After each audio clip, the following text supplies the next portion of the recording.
Lógico que a tese dele não é nenhuma, nem a tese dele, nem a tese do latifúndio são homogêneas, tá?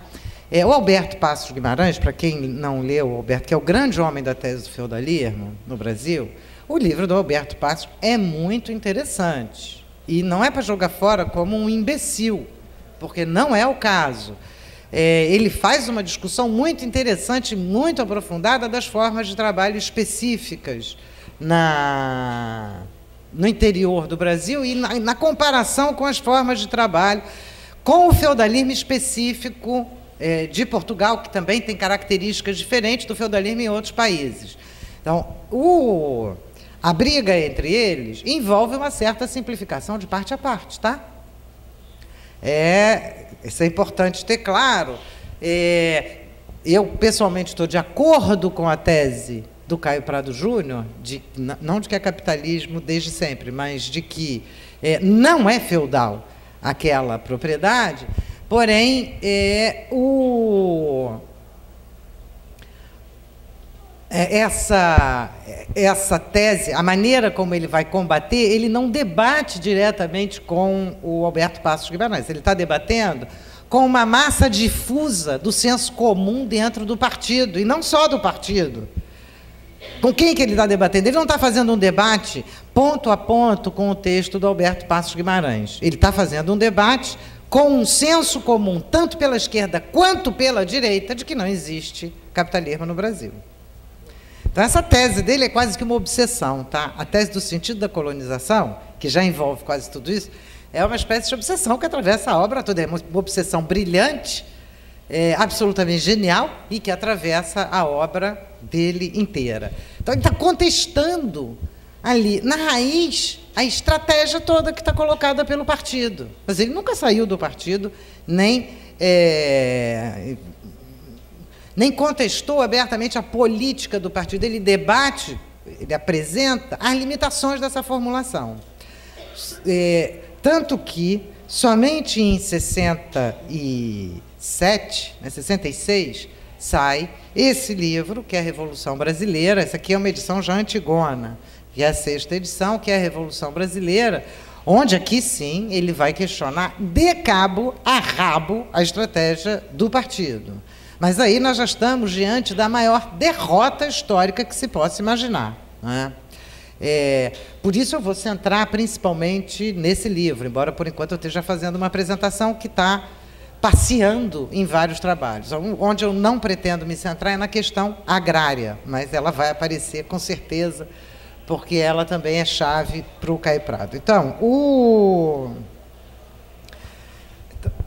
vamos lá aqui, recapitular o que a gente já fez, para não perder o fio da meada. Caio Prado é um intelectual de partido. Esse intelectual de partido, ele não é um intelectual isolado, um intelectual solto, etc. Esse intelectual de partido é um intelectual com envergadura suficiente para debater no interior do seu partido posições diferentes, para sustentá-las publicamente, e se manter no partido. Por que eu fiz essa primeira recuperada? Porque a gente precisa aprender a debater em alto nível. E isso aí é debate de alto nível, né? Esse tipo de debate, esse aprendizado é um aprendizado extraordinário. Segundo, a tese do Caio Prado, o sentido da colonização, que foi extremamente combatido entre historiadores, etc., e continua sendo, o sentido da colonização nada tem de teleológico ou anacrônico. O sentido da colonização é perceber o que, na nossa formação, nos marca de maneira mais ou menos permanente e tende, portanto, deixado a si mesmo, sem intervenção política consciente, tende a se reproduzir como marca normal. Por isso o sentido da colonização nos marca ainda para o Caio Prado, né? Então, não é porque o sentido da colonização vai se repetir eternamente, vai se repetir enquanto essas formas de dominação estiverem colocadas como tais. Então, esse é o primeiro ponto. Segundo ponto, esse sentido da colonização implica que o Brasil nasce no capitalismo. é um capitalismo peculiar e escravista, e ele vai dar ênfase a essa escravidão. Então, a briga dele com o feudalismo é de que as heranças dramáticas que trazemos não se devem ao feudalismo, mas à escravidão. São as marcas da escravidão as que carregamos, e não as do feudalismo. Isso aí vai ter incidência depois na questão agrária. Não se trata de um campesinato para ele, mas de trabalhadores por emprego. Por enquanto eu estou antecipando aqui o jogo. Vamos só fazer a retomada. Esse nascimento esse nascimento do país, essa existência da colônia já como forma capitalista, cria para o Caio Prado, ou ele cria, né, ele próprio cria, um belo problema no interior do Partido Comunista, do qual ele é filiado e do qual ele não se afasta. Nem aqui ele se afasta do partido, ele sai do partido. O segundo problema é que toda a historiografia brasileira, não só, quando eu estou chamando de historiografia aí, também não é dos historiadores. Os intérpretes do Brasil, né, digamos assim, entre 1900 e 1960, majoritariamente duvidam da existência de capitalismo no Brasil. Se bobear, vocês também duvidam.